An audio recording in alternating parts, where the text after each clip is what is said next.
Welcome to But Jesus Drank Wine. And other stories that kept us stuck. I'm Meade. And I'm Christy. In this podcast, we'll explore the stories that kept us, well, stuck, wanting to drink and not wanting to drink all at the same time. Join us as we show you that freedom from alcohol does not have to mean a life sentence of misery and missing out. But actually means living an authentic life full of peace, joy, and purpose. Hi, guys. Hi, gals. How are you?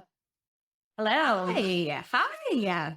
Oh my gosh. So excited for today. It's a good one. This is a good one. We cannot wait for you to meet our good friends, fellow senior This Naked Mind coach and functional nutritionist, Teri Patterson.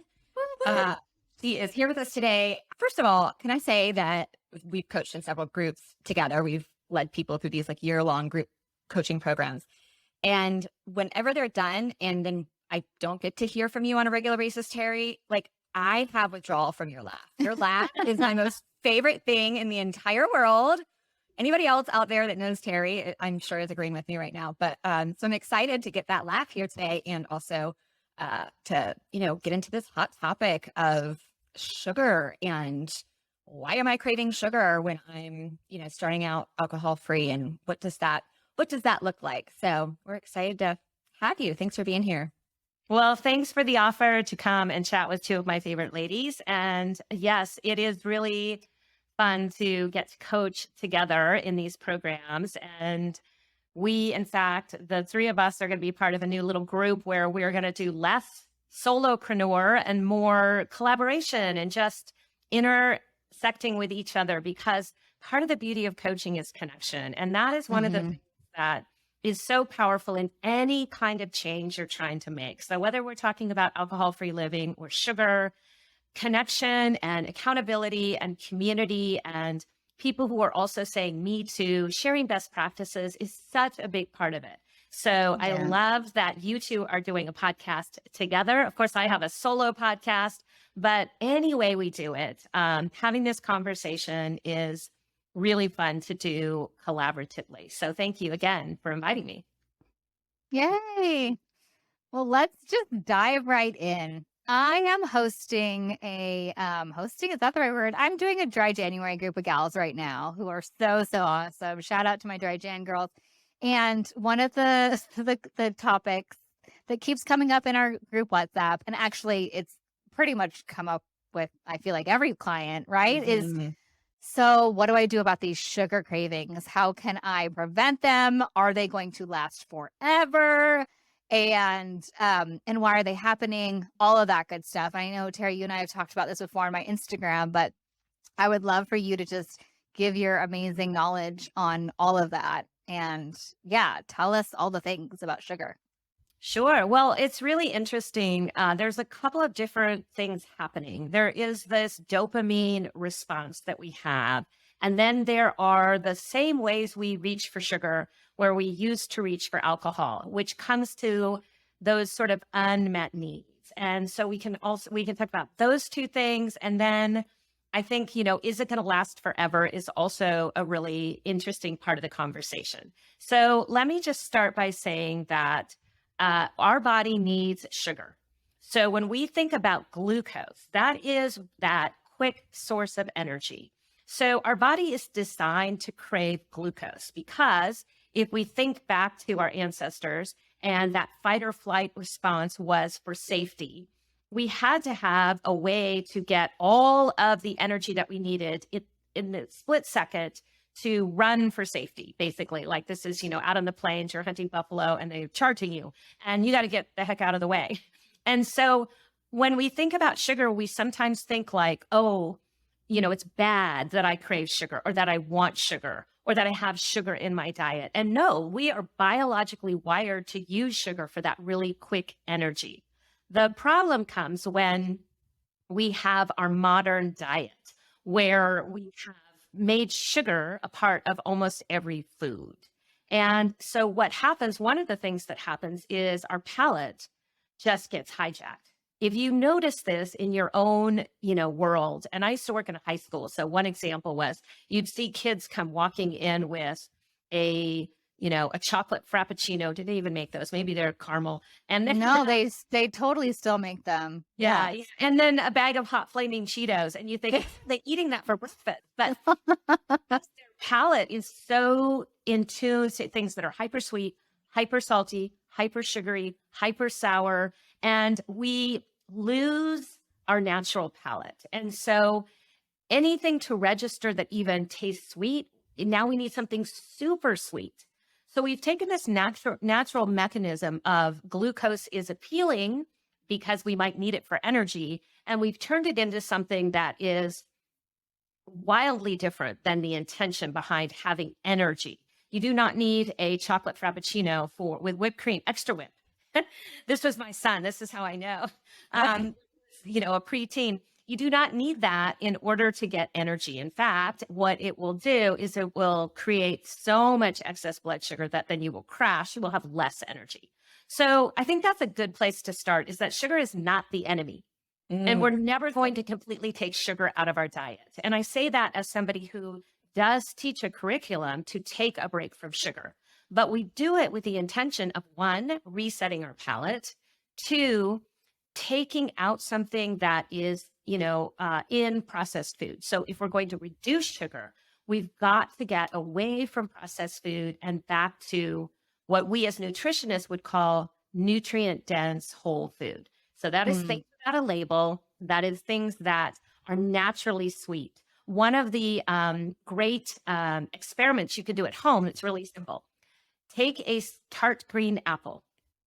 Like Gravenstein is a good apple we have here in the United States. I don't know about over in the UK, but if you think of a tart green apple, it's not very sweet, right? And if you taste that and think, oh, it's really sour, this is almost bitter.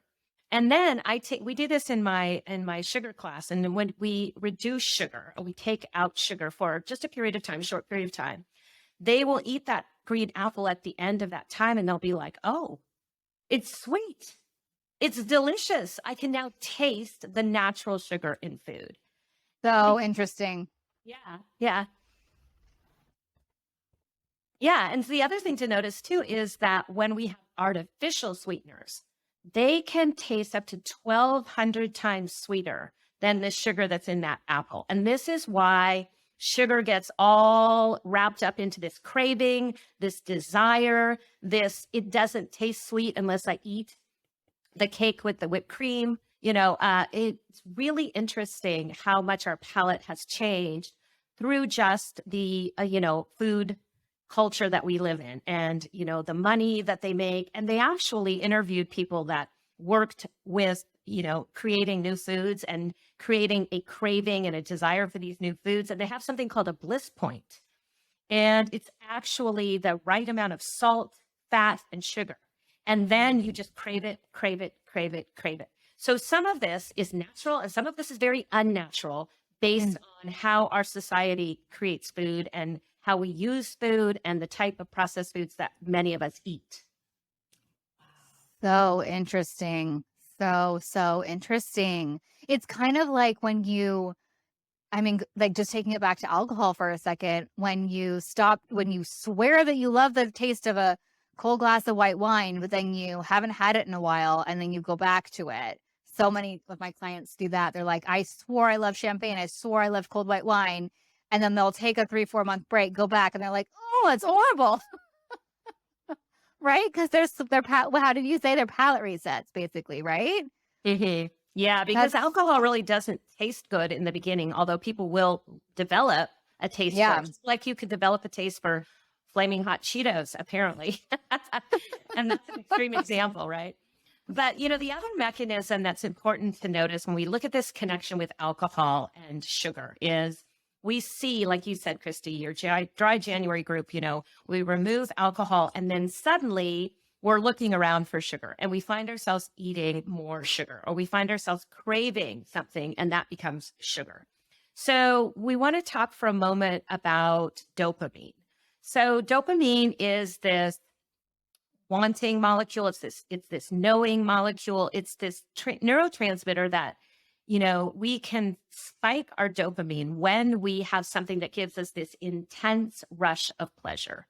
So that can happen with drugs, that can happen with alcohol. Well, alcohol is a drug, but in this case, talking about other drugs and alcohol, and then also with sugar. So if we think about the mechanism of dopamine, when we have this artificial rush of dopamine in our brain, one of the things that's fascinating is our body is super resourceful. So my entire experience around learning about nutrition and alcohol, I continually come back to this idea that the human body is fascinating. It is this complex chemistry lab going on.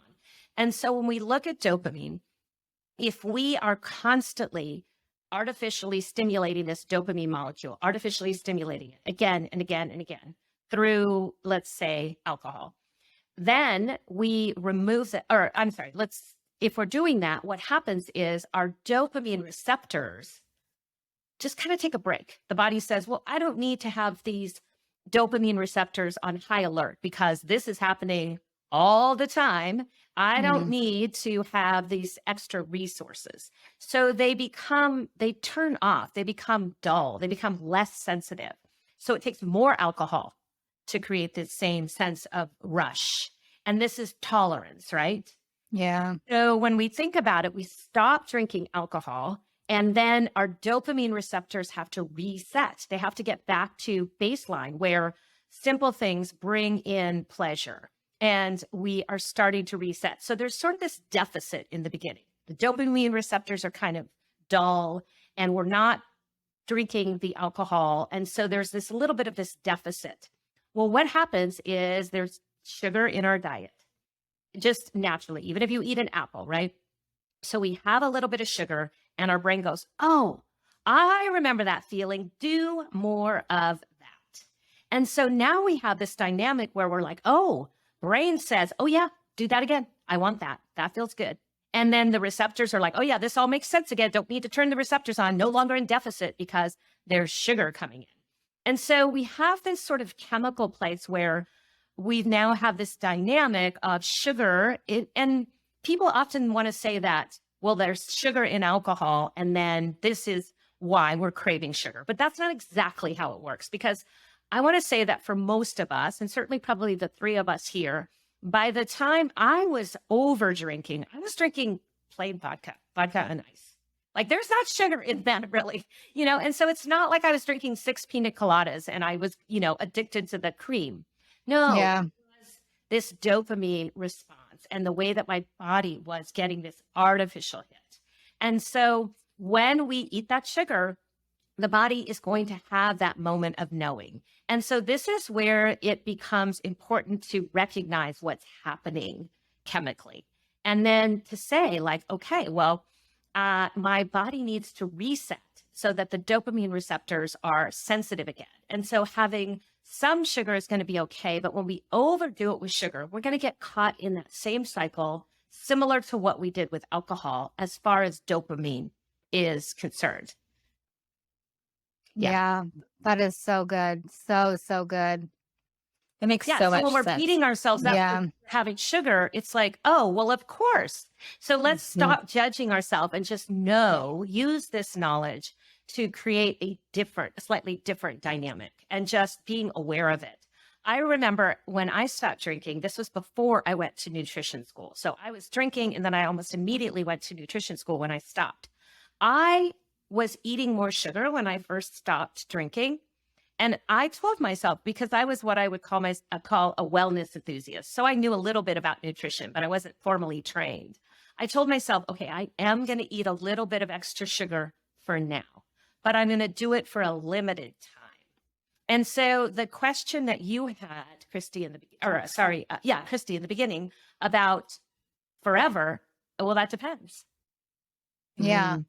But and tell me if I'm wrong. I found that my craving for sugar also did dissipate over time. Like I remember when it was like I would have a bowl of ice cream for a while there in the evenings, and when I was, on vacation with a big group of drinkers, when it was cocktail hour, and I would hit the Ben and Jerry's guy. So, but it did fade. And so was that just because I knew I wanted to kind of get it under control, or did that naturally happen? Yeah, well, I think if we are constantly spiking our blood sugar and spiking our dopamine, we can stay in that cycle for as long as we do that. So here's the other part that really is interesting. And this is kind of the mindset piece. And this Yeah. really comes down to the, how do we prevent ourselves, eating all the sugar? And so I do this with people around food. It's not just sugar, but when we think about when we eat, particularly in America, and I know while you are American, Christy, you now live in the UK, it may be slightly different there, but we have this reputation of being one of the most overfed and undernourished nations in the world. So we eat whether we're hungry or not. Yeah. Many of my clients come to me and say, I don't even know if I can identify what hungry feels like. Mm-hmm. And so what does that tell us? It tells us that we're not relying on a biological response of being hungry. We've got all these other cues that are creating why we're eating. And when it comes to sugar, we want to look at our friend alcohol or our foe alcohol and say, what is similar? And what is similar is that same dynamic of why we were drinking due to some of those underlying needs, maybe unmet needs, and why we're eating. So when we look at our alcohol journey, we often see, well, it reduces stress, or I'm bored, or I'm lonely, or I'm trying to distract myself, or I deserve it, or I'm celebrating. All of those same factors can come into our relationship with sugar or food. So that's a really important place to check in. Yeah. That's so good. Yeah, I know we talk a lot about the disconnection to discomfort that so many of us are caught in this. I mean, we live in this world where it's easy to be distracted. We're easily distractible with all the things. And we have all of these things that provide immediate gratification. And so a lot of us have become disconnected from even noticing, like you were talking about, the people that are like, I can't even tell you what hunger, I don't know. I don't even know how to connect to that. I was for sure somebody at the beginning of my freedom from alcohol journey that like, I couldn't even locate my breath in my body. I was so disconnected from bodily sensations and the understanding that bodily sensations are our greatest clues to what we need. And so it's just fascinating to me, the crossover, no matter what the thing is, but anything that's going to artificially stimulate or release dopamine is going to cause this habit loop cycle where we can get trapped by that. I know that when I started my journey and I was free from alcohol, I didn't find that I was really like craving sugar, but I was like, I didn't used to drink. If I had wine, I was not going to have dessert too. I would not take both calories. So that was like one of those strict rules that I had. Well, I'm going to drink my calories. So when I found freedom from alcohol, I was like, ooh, I get to have dessert now. And so I was having dessert regularly, giving myself permission for that, which is great. And I have no regrets.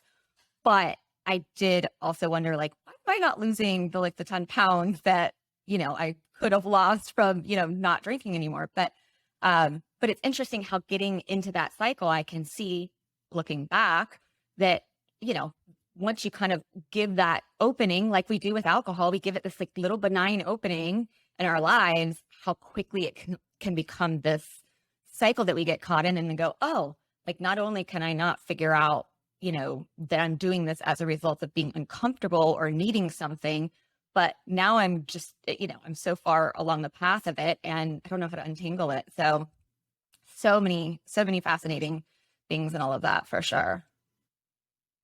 Yeah, it's really important to look at what do I need right now? Mm-hmm.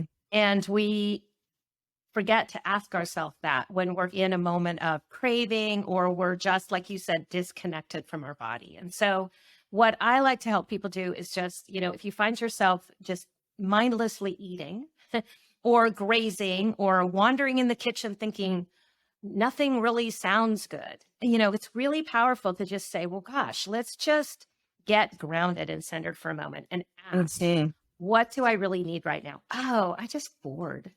Yeah, I'm not hungry. Oh, I know I have a hard conversation coming up with my mom later tonight. And so I'm looking for a distraction. I'm thinking that if I eat something, I'll fill that hole, that nervousness that's going on. And so it's really powerful to just take a step back and ask. And one of the things we can look at is we can drop into that behavior, the grazing, the going to the kitchen 4 or 5 times, and that looks a little different than a habit. And so when we find ourselves, eating and thinking, did I even notice what I ate? These types of behaviors are a great way to check in and say, just like we do with alcohol, what is my thought and emotion going on here? And then that can help us really look at what I really need. If you have something coming up that you're dreading and suddenly the behavior is, oh, I'm eating mindlessly. My third handful of nuts, and I don't remember, where did I set the bowl of nuts? Like, okay, clue, I'm not really hungry. So what am I using food for? Yeah, so good. I was thinking about this the other day about like which one's a trickier kind of thing to find freedom from. Is it alcohol or sugar? And I think that like for me, I don't know. I think sugar might be the more tricky one. And this is my question, Teri. So I was thinking this the other day, like everything that you just said is so obviously true. But I think with alcohol, because we have the after effects that we can point to, like, okay, is this helping my anxiety? No, it's actually giving me anxiety and making me more of an anxious person because of cortisol and all that good stuff. Like we know that we're going to have a hangover. We know we're going to feel awful the next day. And so I was thinking to myself, is sugar harder? Because we don't think about actually the way that sugar makes us feel. And so I don't even know if I told you this, Meade. I'm doing sugar with caffeine. So I'm really looking at this right now. I know I'm nuts. So, but I've noticed now, I have been able to see the difference in when I'm not eating sugar and eating sugar, and the difference in my blood sugar is bananas. I have so much more energy when I'm not eating sugar.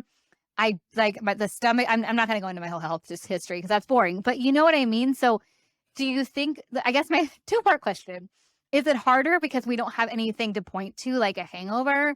And what do you tell clients about like how sugar really does make you feel? Because I didn't feel it until I really focused on it. Yeah. So that's a great example and a great question. And so I will challenge, first of all, the fact that we don't really have the same effects from sugar, because I think that's not true. Okay. So I love it. We can have a food coma. We can have sugar that can impact the way we feel. It creates a lot of the same dynamics that alcohol does. We get inflammation in the gut. We erode our immune system. We spike our cortisol and adrenaline because that's part of blood sugar regulation. If you have a constantly imbalanced blood sugar, you're going to fire up the adrenals and bring in some of that cortisol to help offset blood sugar regulation. So all of those impacts are at work. I will say, though, what you're saying there, Christy, is yes, I think in many ways sugar is harder because we can take alcohol 100% out of our world. Like, 3 of us don't drink alcohol anymore. We don't have to navigate it. But our relationship with food and how we use food and how much sugar we eat is always going to be part of surviving as a human. We have to eat to survive. So that is always going to be something we're going to be in relationship with. Like I no longer have, like we talk about making your alcohol small and irrelevant. Like I don't even it's not even small and irrelevant. It's just, I don't have a relationship with alcohol anymore, right? Yeah. I broke off that relationship, but we can't do the same thing with sugar. There's going to be sugar in everything that we eat. So actually paying attention to how do I feel when I eat is one of the most important ways to highlight this very same things we do with alcohol. With alcohol, we say, well, how do you feel when you're reaching for that first glass of wine? How do you feel after the first sip of wine, the first glass of wine, the second glass of wine? So we can do the same with food. We can really say, I like to have people keep a food journal. It's very simple. It's very, it's free, and it gives you so much valuable information. And I just did my own podcast on this, and it's food, mood, poop. So you said we don't want to talk about my health journey because it's boring, but now we're going to talk about poop. But just for That's not boring. That's not boring. But it's so powerful to say, it's not just what you eat. It's how did I feel? This is some of the most important information that your body is telling you. Just like you said, Meade, I need to get connected with what my body is giving me information all the time. And I need to stop turning it off by getting into a food coma and numbing. I mean, there's a reason that we have the same numbing behavior with food. When somebody says, well, I sit down and I can't just have one Oreo, I eat a sleeve of Oreos. That's like a numbing behavior. So that is something to pay attention to. How do I feel? Do I feel tired? Do I feel dissatisfied after I eat? Do I have digestive discomfort from that thing that I ate? Am I craving something more? Did I get really depressed? Did I get blue? We talk about the impact of alcohol on these neurotransmitters and how it affects our brain. Well, same with food. We produce serotonin in our gut. We use that for our brain. The food-brain connection is fascinating. So there's lots of information there. So I just, I think that's also something that we can really learn more about and empower ourselves with this education. I think about, so good, Teri. I think about how it's like, no wonder wine took up such a space in my life on the regular, because I think about the collision of that, that time of day, 4 or 5 o'clock, where I'm tired, I've been working, maybe something, happened that made me, whatever emotionally happened during the day. Probably haven't had enough water. My nutrition maybe has been, I'm one of those, like I say, like I'm a toddler, like I have to eat little things like all the time to keep my blood sugar up. But sometimes that also means that I'm not eating enough to, sustain me. And so I think about how when I was stuck in the drinking cycle, I would come home from work and I was irritable. I was, all the things. And some of that is like obviously perpetuated by the fact that I'm stuck in the drinking cycle and all of that. But how much of it was blood sugar, related, and how much of it was my body just like craving that in that survival response way. I've got all of these things making me uncomfortable. And on a very basic, survival level, I needed nutrition. I needed calories. And wine was that quick, for a lot of reasons. It became that kind of quick hit to get me out of that. Because I can see now how that time of day, being more connected to my body, I can see that I also I start craving my little fever tree, little beverage that I do with LaCroix every afternoon. And that's something that it has sugar in it and it's not a ton. It could be worse. I'm okay with that. I'm okay with craving that and also drinking that in the afternoon with my handful of nuts or whatever my snack is. But I think about how hard it is when all of those things are kind of colliding at one time. It's like, no wonder we pick up wine. No wonder we're hitting the sleeve of Oreos. No wonder when there's so many things causing discomfort, so to speak, and we're not attuned to what those needs are and keeping up with them ahead of time. So I'm just fascinated by that. Well, and it's so powerful to do this type of food journal and pay attention to how you feel, because everybody needs to tune into their own body to understand how to nourish your body. And you mentioned one of these really important things, this blood sugar regulation and getting hangry or having a dip in blood sugar. And some people are, more prone to hypoglycemia with low blood sugar than others. Most of us are just spiking our blood sugar all the time with, simple carbs that break down into sugar. But it really is important to say, am I somebody who needs to eat more often? And I would say that for most of us, we can get to less meals a day and eat more, nutrient dense whole foods that work for us and have less of the work of digestion. Because when we're grazing all the time, we are constantly asking our body to do the work of blood sugar regulation and digestion all the time. So this is why people get, they can see some good results in something like time restricted eating, also known as intermittent fasting, right? Or, the age old question, do I eat 6 small meals a day or 3 large meals a day? And so we've got to pay attention to blood sugar regulation. And so I always start with people just noticing, If you're hungry, like I don't do my style of nutrition is people don't count calories. They don't weigh their food. I don't care how much portions you eat. I want to know, how do you feel? And did you poop? That's what I want to know. Because that tells me, is the food you're eating the right balance of macronutrients, carbohydrates in the form of fruits and vegetables, proteins and fats for you? And it may be me, and you know, if you and I were working together, I would probably say, I think you need more protein and fat with your meals. And then I think you will cross over that threshold of regulating your blood sugar more, having more sustained energy after you eat. Protein and fats are like the big logs on the campfire. They take a long time to burn off. Glucose is that quick source of energy. And, you know, here's the reality. In our modern diet culture, so many women are stuck in restrictive eating. Like I am fascinated by, if you had a meal with me, you guys would probably say, I can't believe how much Teri eats. I eat a lot of food, but I'm not large. And so that is because I eat the food that works for me. And I don't restrict the food that I eat that I know is working for me. You know, counting calories and asking your body to survive on 1,500 calories a day or 1,800. Wow. I don't.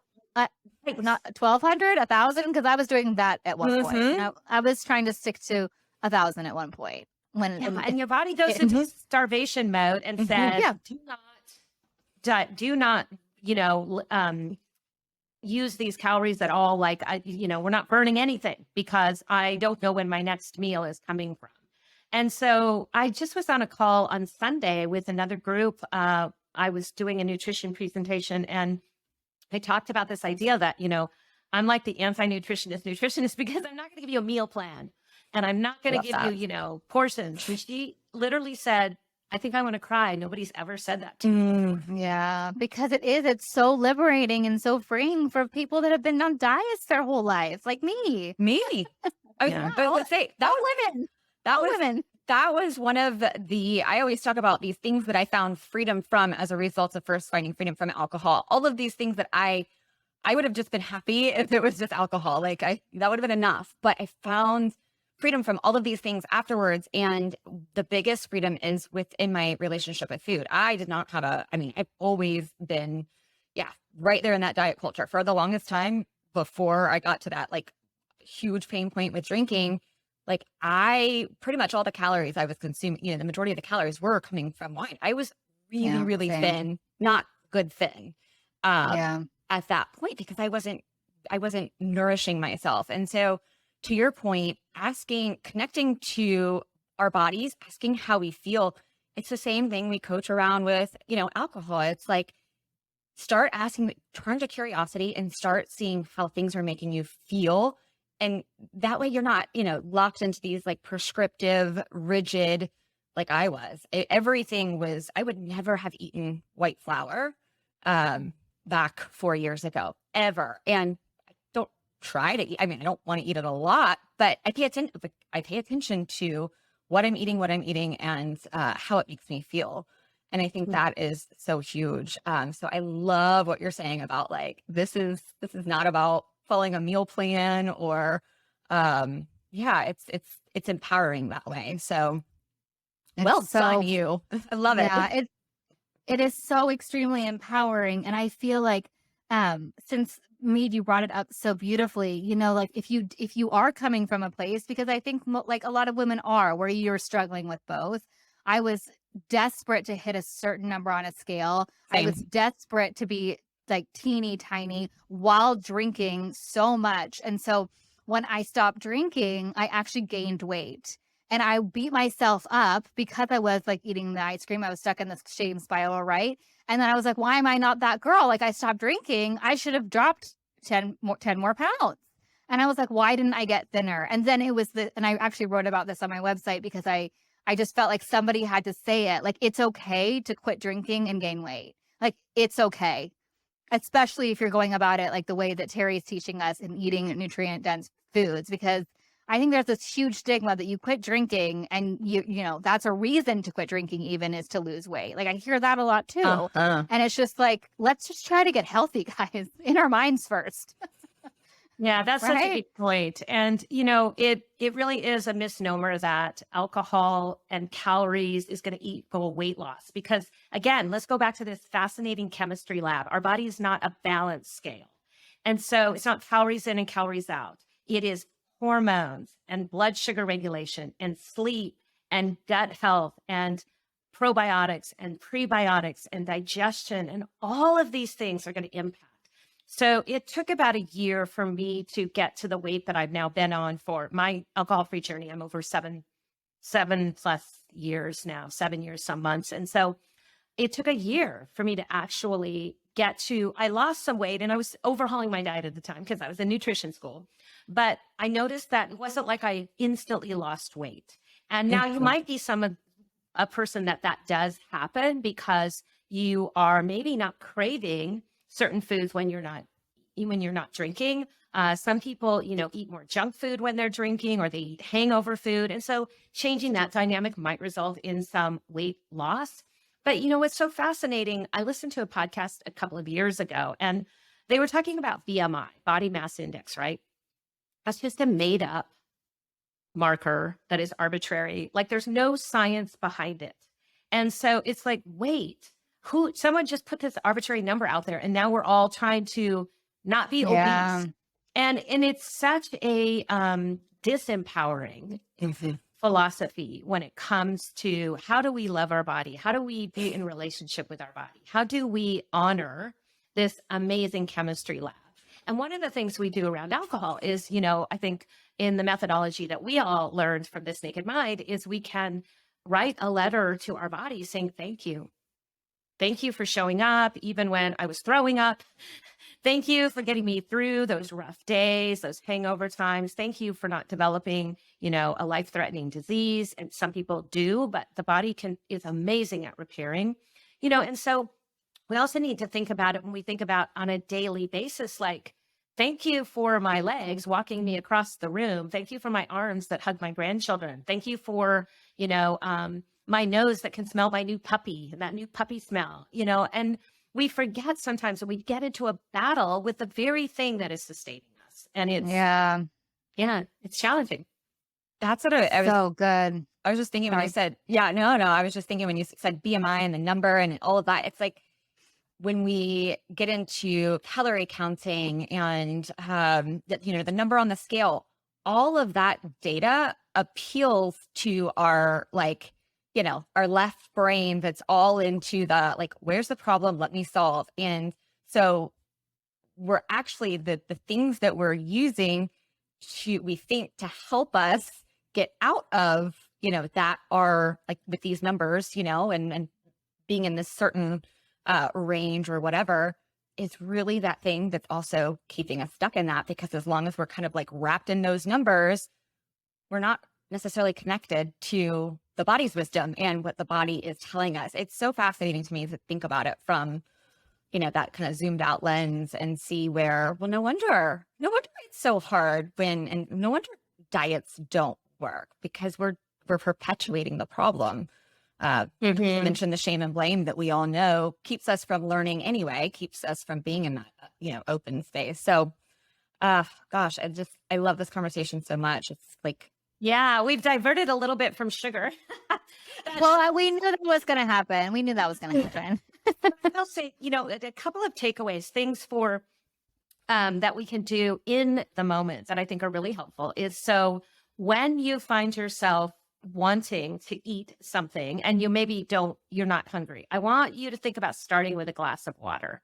I want you to just have a glass of water and then allow your brain, because our brain isn't functioning properly when it's dehydrated. And so allow your brain to come back online and then ask, oh, enough, you know, maybe just the water is enough. Walk outside, take 3 deep breaths, and then you can go back to the kitchen and say, oh yeah, I do want a little food. And then, you know, one of the things that's so powerful, you probably have all coached people who are drinking alcohol and they live alone, and you say, why is there alcohol in the house? And so, you know, same thing happens with food. If you want to eat good food, keep good food in the house. So just that barrier of we do the things that are convenient and we don't do the things that are inconvenient. So if you have to drive to the store to get the bag of hot flaming Cheetos or gummy bears, as Annie Grace talks about, then that's a barrier where your brain could come online and say, oh, it's not really worth it. I could have a green apple and that would be delicious. Or I could take a walk and I probably don't need to go get gummy bears. So thinking about setting yourself up for success comes to this strategy of convenience and inconvenience. And just, challenge yourself. And you can always say, if I want the ice cream, I could drive to the ice cream store later, just like we could say that with alcohol. And so putting that barrier so that we're not just in that instant gratification, that easy button, that default mode, we have to choose. And that brings our brain back online. I love that as like our little tiny new action, our Tina that we like to leave folks with as something to do. And it makes me curious. I don't know if you can speak to this real quick, Teri, that I've heard that, sometimes when we are dehydrated, it shows up like hunger. So we think we're hungry, but we're really dehydrated. Can you speak to that at all and how that? Yeah, well, again, most of it goes back to the brain. So our brain shrinks when it's dehydrated, I don't know what to say, vessels in the brain shrink. And so we aren't getting as much blood flow to the prefrontal cortex, our thinking part of the brain. So we're operating more in the lizard part of the brain, which is very reactionary. And so having water allows us to suddenly be like, oh. And speaking of water, here's my little Tina that I like to give everybody. So this could hopefully help with your listeners too, is we are often depleted in these micro minerals because we used to get a lot of the minerals from our food based on the soil that it was grown in. So now we know soil is not as rich in minerals as it used to be. And then we also don't necessarily eat the right foods that are nutrient dense. And so we find ourselves depleted in these small minerals, and these can create cravings. So things like manganese, selenium, chromium, these tiny trace minerals. So a simple little action that we can do is you can take your drinking water and add a pinch of, like I have a 20-ounce drinking tumbler here, and I will add a pinch or two of Himalayan salt. And that will give me over 90 trace minerals. Wow. So you are now getting some of the areas where your body was depleted, and you're getting some of those nutrients that is going to stave off some of those cravings. That's so good. A really simple thing to do and don't make it salty so you don't want to drink it. Like you shouldn't really taste the salt, like maybe a little bit, but you're just putting a pinch or so. And you could start doing this in like half of the water that you drink during the day, all of the water. And I've had people just be blown away at how transformative this simple action is, because their body was craving something. And then they're like, oh, I found myself eating a bag of potato chips. And now that I have a little tiny bit of salt in my water, and maybe I'm getting something that I needed in the form of an actual nutrient, I don't have the same craving. Oh, good. Is that the same reason Himalayan salt is good for headaches? Potentially, if you're depleted in that, yeah. Heard that, but the other thing that if you are having a headache, think hydration. That's the number one cause of headaches is dehydration. But if you put the salt in it, hey, it can't hurt. Yeah. Well, I was like, there's my Tina for the week is I'm going to add a little Himalayan pink salt. Does it have to be pink? And I don't know. Pick up salt wherever I go in the world, because like when I was in Hawaii, I picked up black volcanic ash salt, and so just thinking of different mineral profiles that might be in these little salts. And so experiment and explore. We have at least in America, we have our iodized salt, the Morton salt, the blue, container. And we don't need, that's not the type of salt I'm talking about, because when it's iodized, it's stripped of those trace minerals. So this is a really simple way to just help rebalance your body, particularly when you're coming back from something like letting go of alcohol and your system is catching up. Love. Yeah. I have one last question, and it kind of stemmed from the salt conversation. So do you recommend any supplements to your clients when they're in the beginning of the journey, or do you really focus on just the nutrient dense food, or can you speak to that a little bit? Yeah, great question. So, I actually, again, kind of the anti-nutritionist one of the reasons I don't recommend a lot of supplements, and I really don't recommend supplements at all in the beginning, I want your body to start doing the repair around whole food because your body recognizes whole food.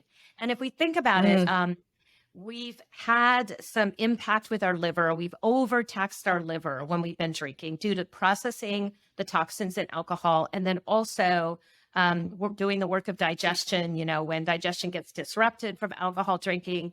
So we want to pay attention to the liver. And what happens when we have supplements is the liver has to break down those supplements. And so it has to go through a phase 1 or phase 2 detoxification pathway. And so we're now putting additional burden on the liver when we want to be giving the liver a break. So starting with whole food is really a good way to get up to the baseline that we could get to. And the other reason I like to do it is almost from like a mental mindset component, because if you have a symptom and you go to a Western medicine doctor, you're going to get a prescription. And oftentimes people will get a prescription and that will solve the symptom, and they don't do the deeper work of the root cause around food or digestion or food intolerances. And so when we go to a naturopath or a nutritionist and we just get a supplement, again, it's like that quick fix. It's like, oh, I feel better, but we haven't fixed the cause. And so functional nutrition is really about the root cause. So it all comes back to digestion. And your body knows what to do with whole food. It knows this is a food. Whereas supplements, one thing I do often share is there's a couple of really quick things that are outside of what I consider like traditional supplements. So I will share those. One is with to help with sleep and to help with constipation is magnesium. And so the best way to get magnesium is through Epsom salt. No, I shouldn't say the best way. One of my favorite ways is to have Epsom salt baths or foot soaks. Because if you think about it, your skin is one of the largest organs in your body, and it is going to uptake that without it having to go through the process of the detoxification pathway. So you're just going to get the benefits of that magnesium, which we're mostly depleted in, and it's going to help relax muscles, which helps with constipation and sleep. A lot of people have issues with sleeping in the beginning of their alcohol-free journey. So using Epsom salt, either a full bath or just a foot soak, is really helpful.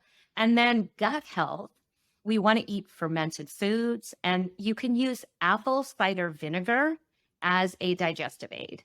So that's not really a supplement either, but when we're working on getting our digestion back into good shape, we've maybe been neglecting our diet. We've been eating more junk food or processed foods when we were over drinking. We've been focusing on the drinking. Now we're eating more sugar.